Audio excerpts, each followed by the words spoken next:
نحمده ونصلي على رسوله الكريم. أعوذ بالله من الشيطان الرجيم. بسم الله الرحمن الرحيم.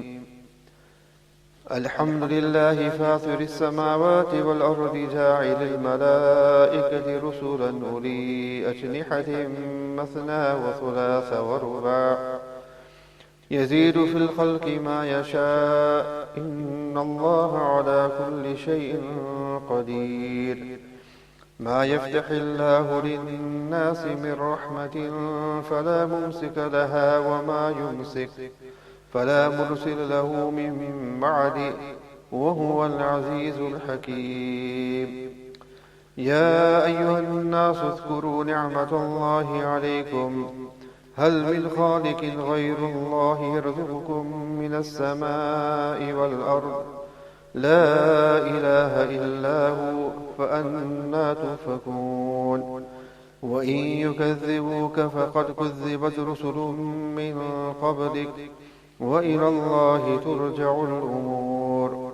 يا أيها الناس إن وعد الله حق فلا تغرنكم الحياة الدنيا ولا يغرنكم بالله الغرور. إن الشيطان لكم عدو فاتخذوه عدوا إنما يدعو حزبه ليكونوا من أصحاب السعير. الذين كفروا لهم عذاب شديد والذين آمنوا وعملوا الصالحات لهم مغفرة وأجر كبير.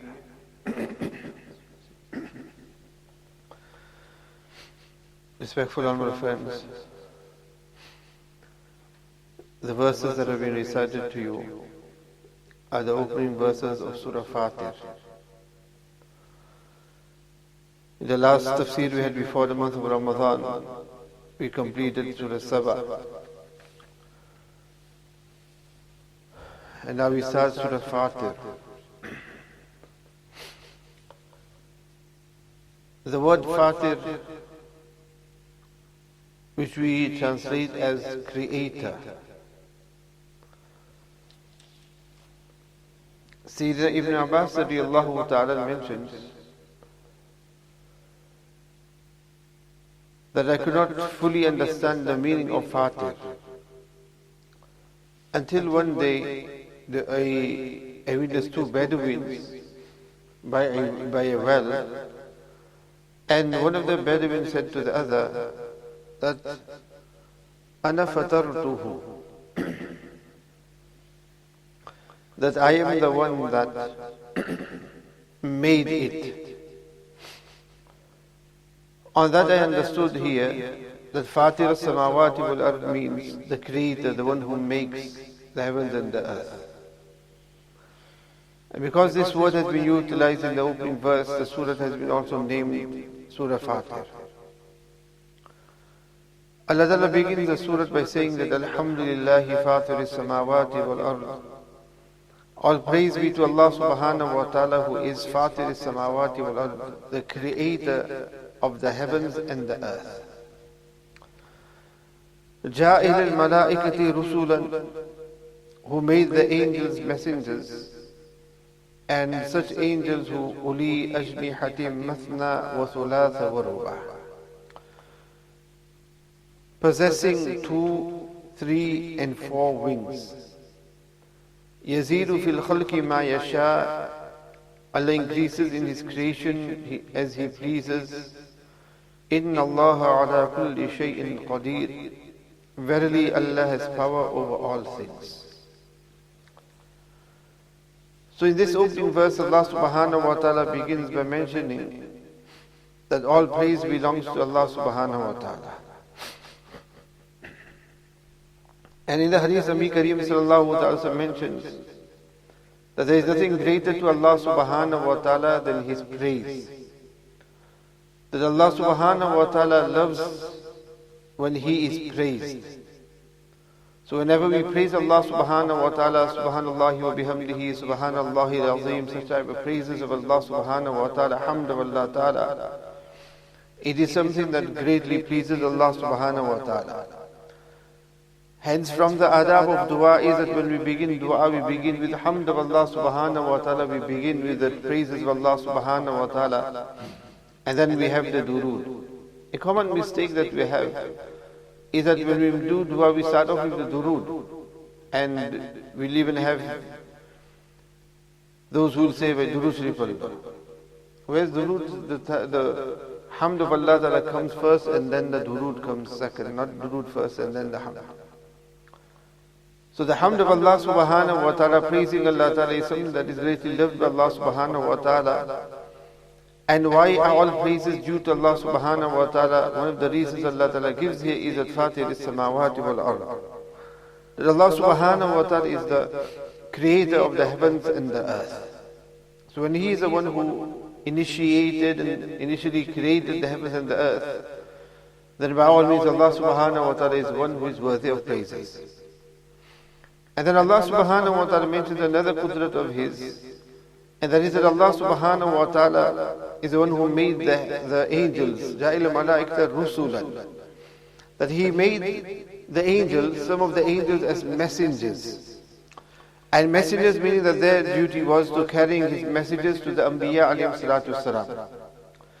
And the main angel from those who carried these messages, and specifically the wahi, was Sayyidina Jibreel alayhi salatu salam.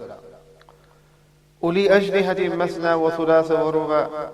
And Allah Ta'ala, describing the angels, mentioned that there are those who Allah Ta'ala has created to have possessed masna, 2, thulatha, 3, and some waruba, 4. Meaning that they possess 2, 3, and 4 wings.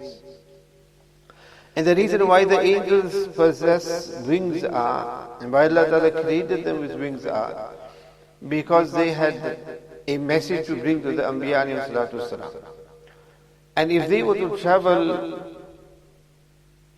in normal speed, then it will take quite a while for them to reach the Nabi of Allah subhanahu wa ta'ala, to get to the Anbiya alayhi salatu salam. So in order for it to be a quick and swift journey, Allah Ta'ala created them with wings. So by means of their wings, they're very easily able to do what they're able to, like an aeroplane.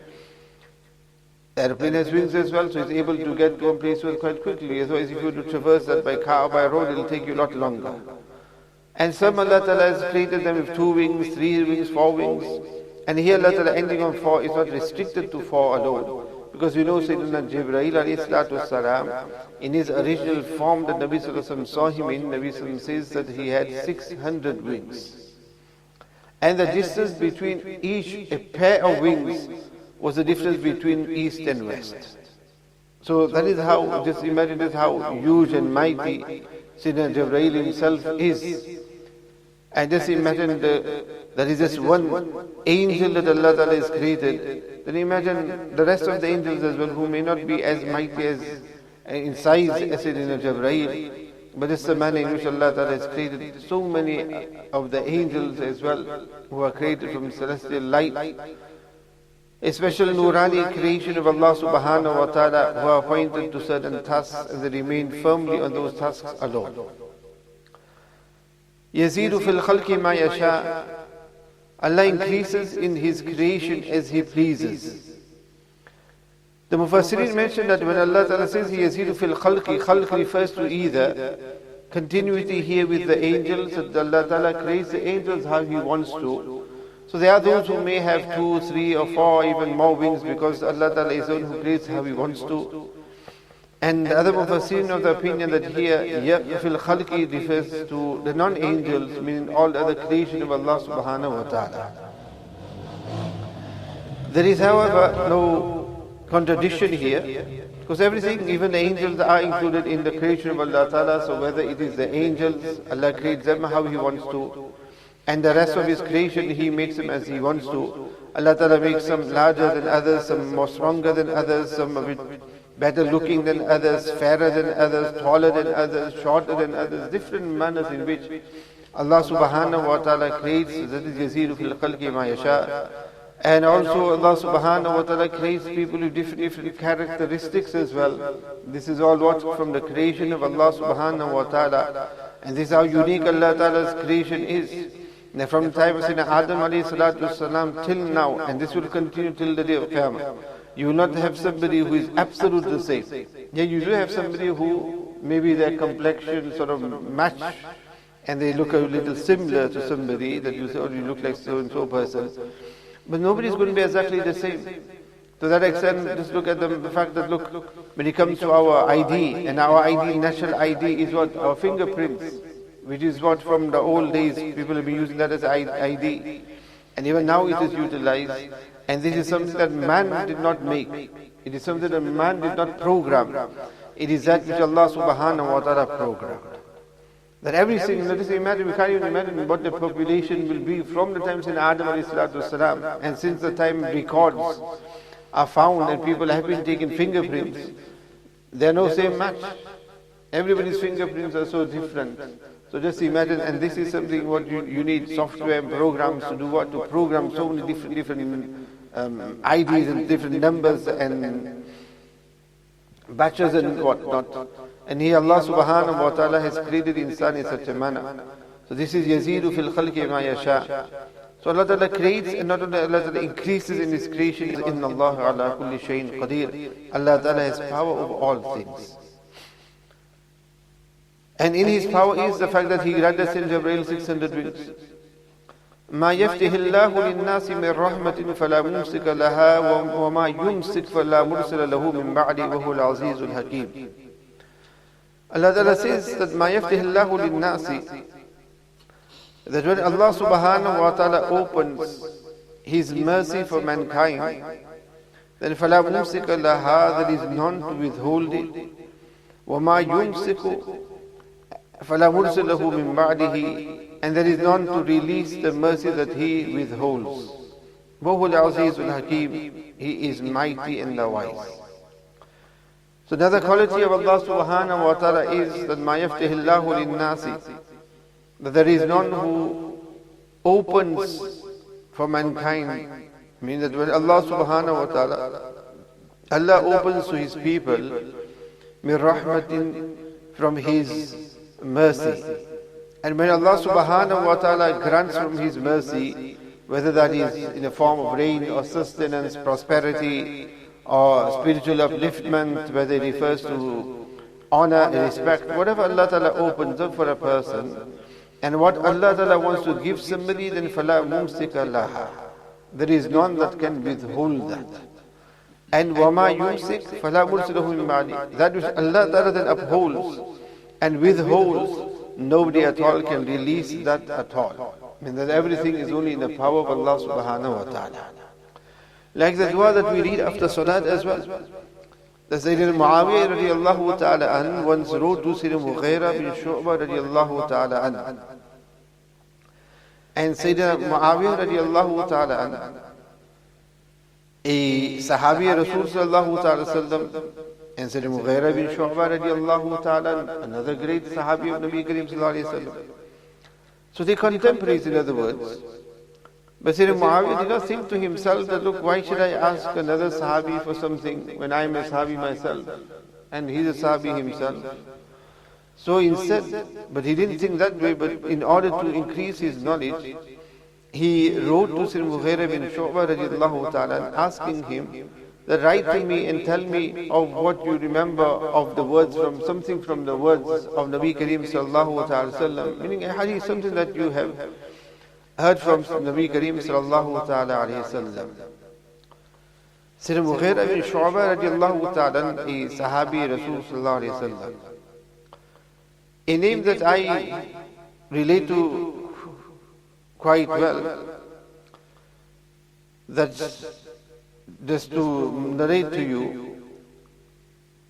On one occasion during my student days, I had seen a dream, and in that dream, I had been told that a Sahabi has left something for you, and you need to collect it. And a slip of paper was given to me. On it was written the address. And the address was, and the name on there was Mughira bin Shu'bah. Mughira bin Shu'bah.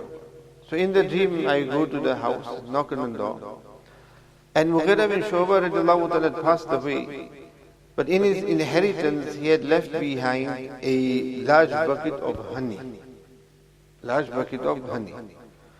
And that was then given to me, that this is what he has left for you, and I had taken that in my time.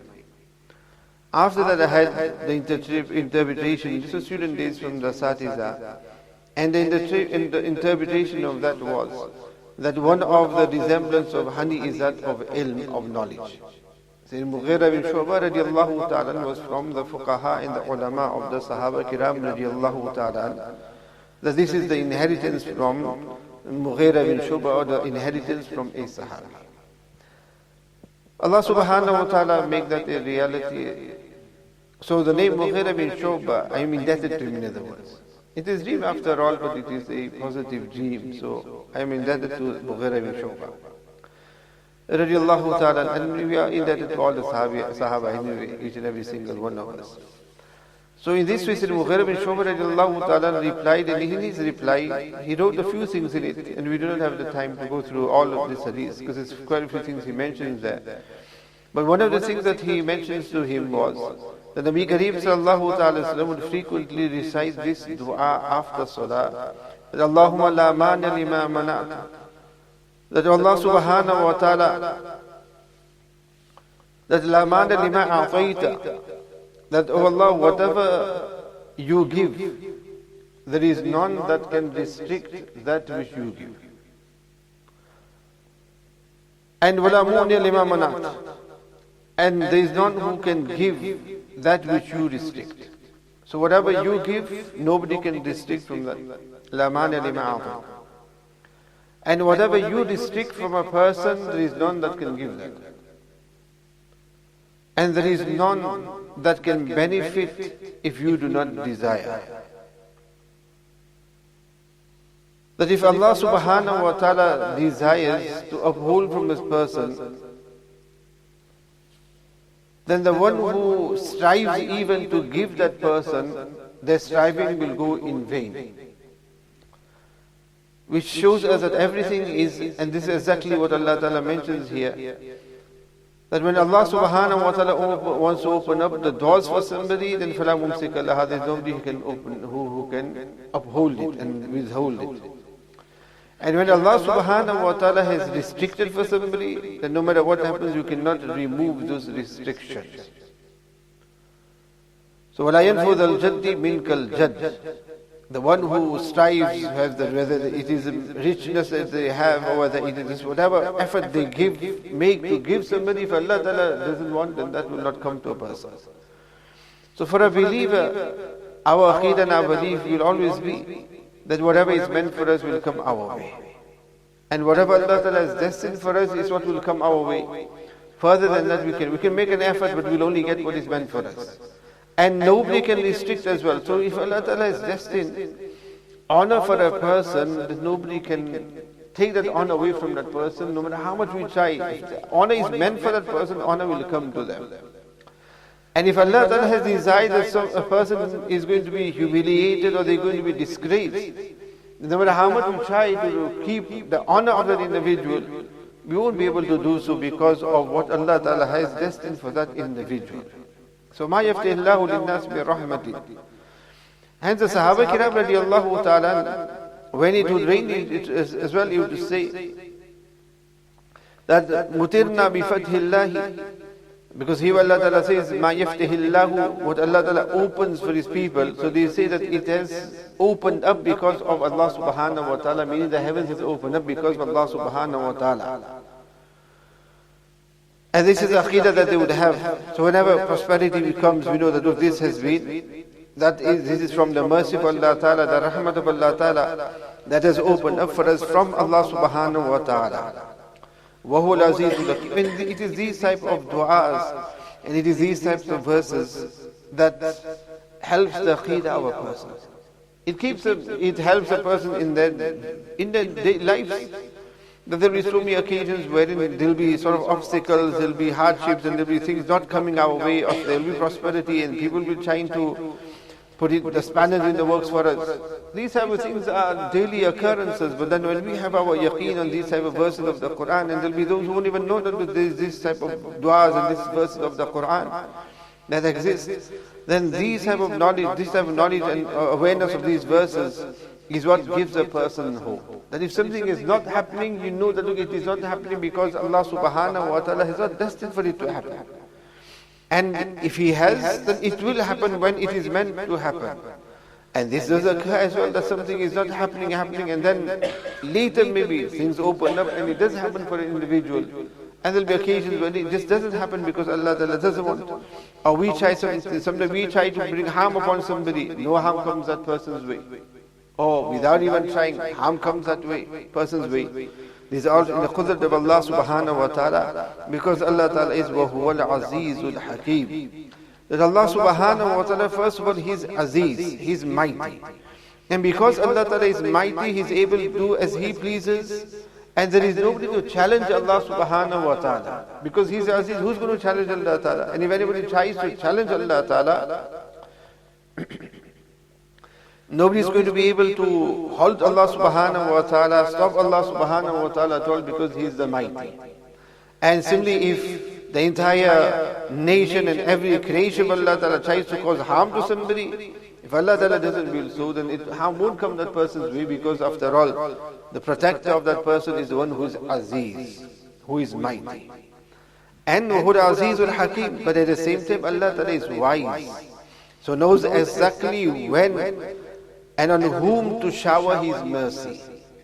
In the Qur'an we have, as we did in the previous verse, Inna Allah ala kulli shay'in qadeer, and here we have found Wahul Azizul Hakim, and various others parts of the Qur'an will be Alimul Hakim, Alimul Khabir, Sami'un Basir. These endings that are there wherein Allah, certain qualities of Allah Ta'ala are mentioned, they're not there just by chance or by fluke or so, but there is always a reason behind these specific endings as well. And these qualities of Allah subhanahu wa ta'ala. And here too as well, the fact that Allah Ta'ala is not just that Allah Ta'ala is what? Wanting to help people, but Allah Ta'ala is restricted. That wouldn't work. So Allah Ta'ala is Aziz, to show that there is no restrictions with Allah Ta'ala. And then a person can be mighty, but if a person is mighty, which means that they have the ability to be able to do what they want to. But then if they are not Hakim, if they are not wise, then they're going to use their might and power incorrectly.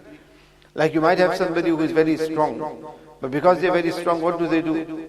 Whenever they embrace somebody, they almost kill that person. The manner in which they squeeze that person, they embrace that person, they use their strength incorrectly, just hitting out and lashing out at people. But here Allah Ta'ala is Aziz and Allah Ta'ala is Hakim, the wise. And because Allah subhanahu wa ta'ala is Hakim, so what has been mentioned above is that Allah Ta'ala, out of His wisdom, knows exactly when and on whom to shower His mercy. Whom Allah Ta'ala upholds, whom Allah Ta'ala gives, when Allah Ta'ala gives. All of these things are from the hikmah of Allah subhanahu wa ta'ala. And again, if we have this in our mind all the time, look, everything is in the wisdom of Allah Ta'ala. So many conditions occur to mankind, and we wonder that, look, what's happening here? Why is this happening? We do not know, but Allah Ta'ala knows what is His hikmah behind it. We may not understand it, we may never understand it, but there is always the hikmah of Allah subhanahu wa ta'ala, the hand of Allah subhanahu wa ta'ala behind it. Ya ayyuhan nasu uzkuru ni'matallahi alaykum. O people, remember the bounties of Allah subhanahu wa ta'ala, favors of Allah ta'ala upon you. Hal min khaliqin ghayrullah. Is there another creator besides Allah who yarzuqukum min as-sama'i wal ard, who sustains you from the skies and the earth? La ilaha illahu. There is no ilah but Him. فَأَنَّا تُفَكُونَ. So to where are you turning towards? Tufakun, retrogressing. Meaning that to which who are you turning away from? So Allah subhanahu wa ta'ala is reminding mankind that look, this is something that you should be doing all the time. Uzkuru ni'matallahi alaykum. Remember Allah Ta'ala's favors upon you.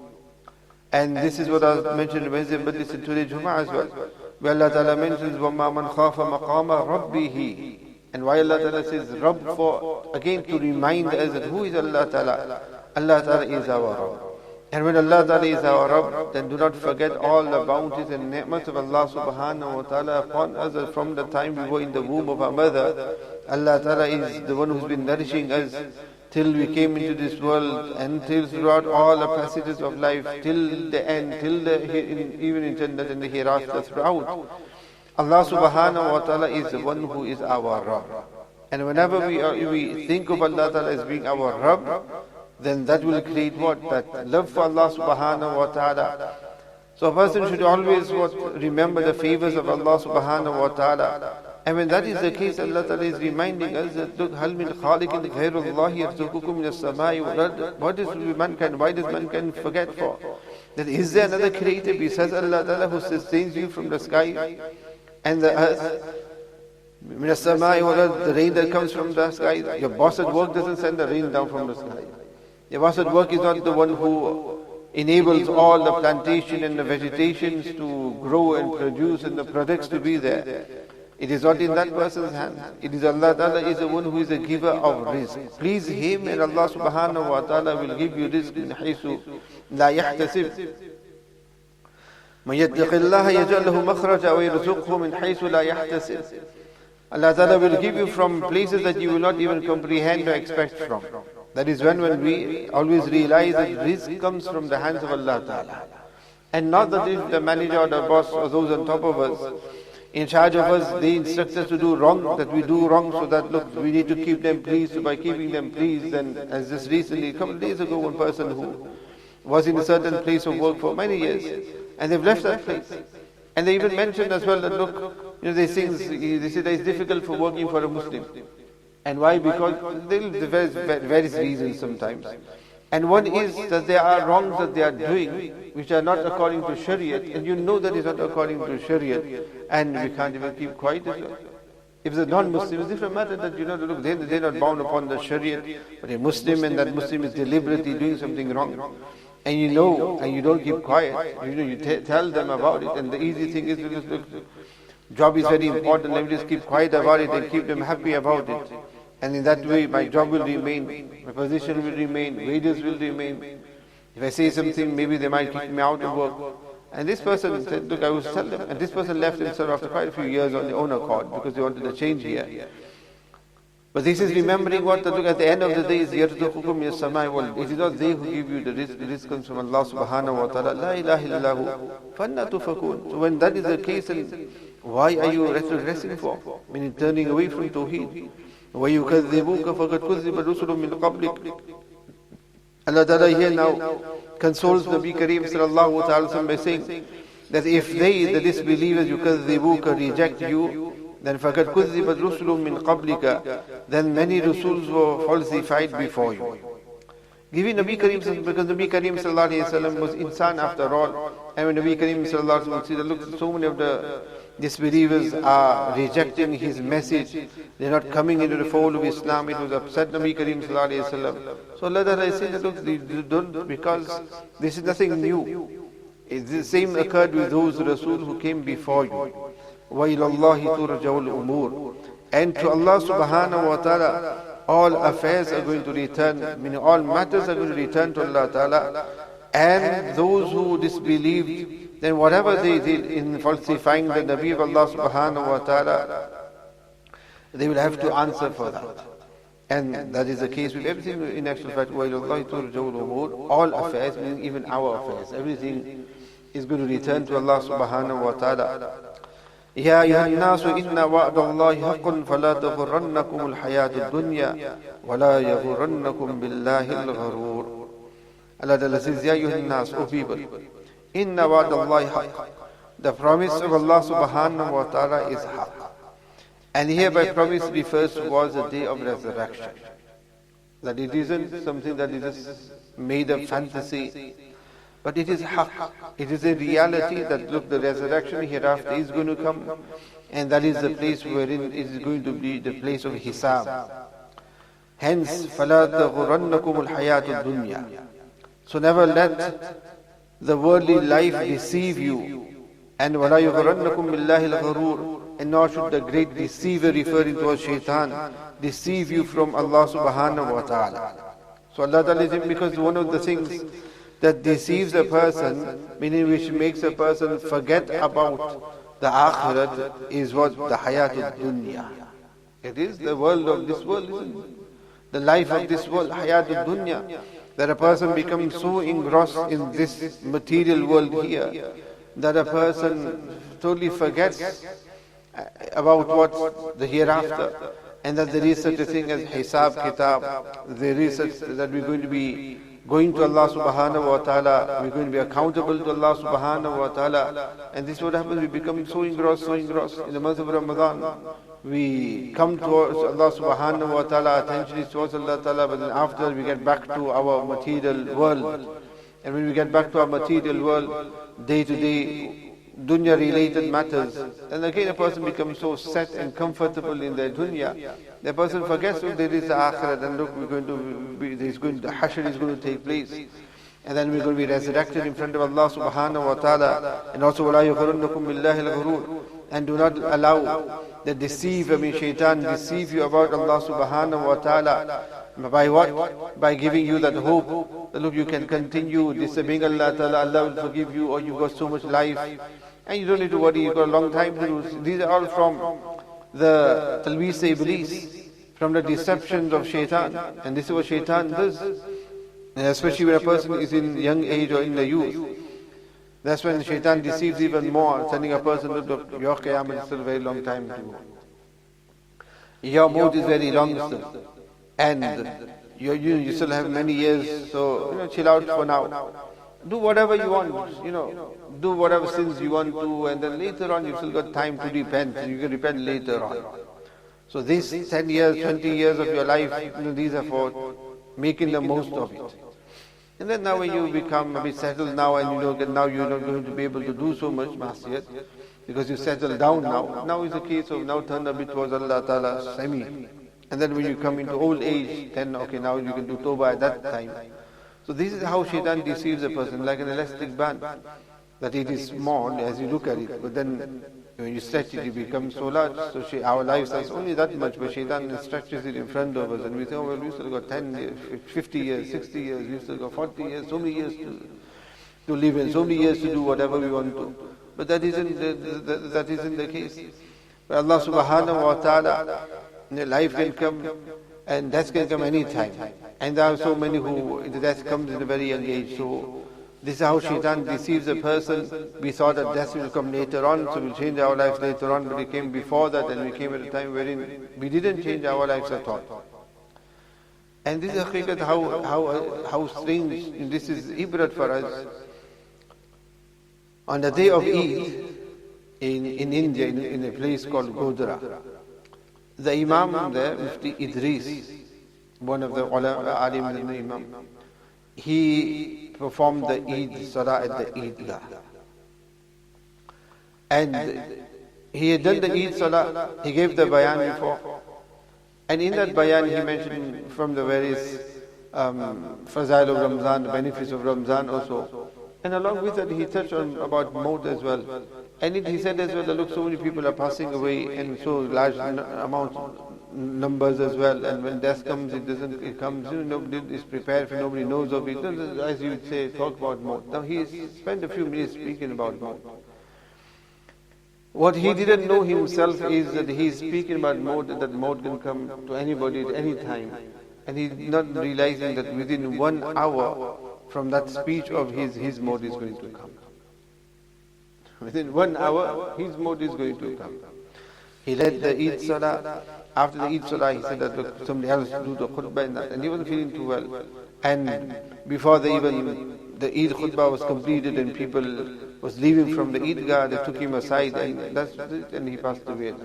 Totally, Allah gave him a good maut on the day of Eid, and that too, what did he do? He did the khidmah he had read the Eid Salah, the Eidgah, and he passed away in such a manner on the day of Eid. So the ibrat for us, he is talking about maut, but neither did he know that his maut is going to come. And one khubbi of this person is where we hear from the hadith when Nabi mentions that man tawada lillahi rafa'ullah, that the one who humbles himself for Allah Ta'ala elevates him. This specific alim Hadith was somebody who not known. Somebody not very known to people. And he kept himself such a way that his close family members mentioned as well that he would always try and shun away from name and fame and opportunity. And even for the Eid Salah as well, they said that you need to perform the Eid Salah. Even that he declined. They had to insist on him to do it. So he would keep out of the limelight, you can say that. Always kept himself humble, that nobody really knew of him. Besides this, in that locality. To that extent that many in that locality didn't even know of him. Many in the locality didn't know that much of him as well. But the fact that he was the Imam then, but they didn't really know, so many didn't know of him. But Allah subhanahu wa ta'ala, man tawazil li rafu Allah, wanted in such a way that his mode became viral. And his mode became viral that now the whole world knows of him. The whole world knows of him or knows about him now, and talk about him or know his name even. And this is also again from here, this verse what we did reach, that Allah Ta'ala wants to give a person that honor, and Allah Ta'ala will give that honor no matter what a person, how a person tries not to. The shaitan deceives a person in such a manner. Inna shaytana lakum aduun fattakhidhuhu aduwa. Allah Ta'ala is reminding us that look, indeed shaitan is your enemy. And when he is your enemy, then فَاتَّخِذُوهُ عَدُوًّا. So treat him as your enemy. So we cannot say that Allah does not warn us. How much warning, more warning do we want? Allah is saying, look, he is your enemy, not that we didn't want you. We're telling you straightforward. You don't need any other interpretation of it. Look, he is your, and the word inna is there as well, indeed. So he's your open enemy. So take him as your enemy. He's not your friend. When you're saying enemy, what do you do with enemy? You know your enemy, you keep your distance from your enemy. You're on your guard against your enemy. إِنَّمَا يَدْعُ حِزْبَهُ لِيَكُونُوا مِنْ أَصْحَابِ السَّعِيرِ. And he calls to his party, meaning his followers, only so that they become inmates, dwellers of the fire of Jahannam. So this is what his plan is, and he wants that because he's from the fire of Jahannam, he wants others to join him in the fire of Jahannam as well. الَّذِينَ كَفَرُوا لَهُمْ عَذَابٌ شَدِيدٌ. And then there will be the severe punishment for those who disbelieve, meaning for those who do not have iman, because they are the ones who follow shaitan. Whereas وَالَّذِينَ آمَنُوا وَعَمِلُوا الصَّالِحَاتِ لَهُمْ مَغْفِرَةٌ وَأَجْرٌ كَبِيرٌ. And for those who have iman and وَعَمِلُوا الصَّالِحَاتِ and do good deeds, for them is maghfirah, from Allah Ta'ala forgiveness, وَأَجْرٌ كَبِيرٌ, in tremendous reward. So Allah Ta'ala says for them, meaning those who follow shaitan and did kufr, for them is azab shadeed. And for those who have iman, and not just iman, but wa'amil as-salihat, which shows us the importance of amal as-salihah with iman as well. Not just iman and that's it, but iman and amal as-salihah. Lahum maghfiratun, for them is forgiveness from Allah Ta'ala. If you're forgiven, then what more do you want? وَأَجْرٌ كَبِيرٌ. And not only does Allah Ta'ala forgive, because for us the case of just the fact that Allah Ta'ala forgives us and does not punish us, that itself is sufficient really. That is more than anything.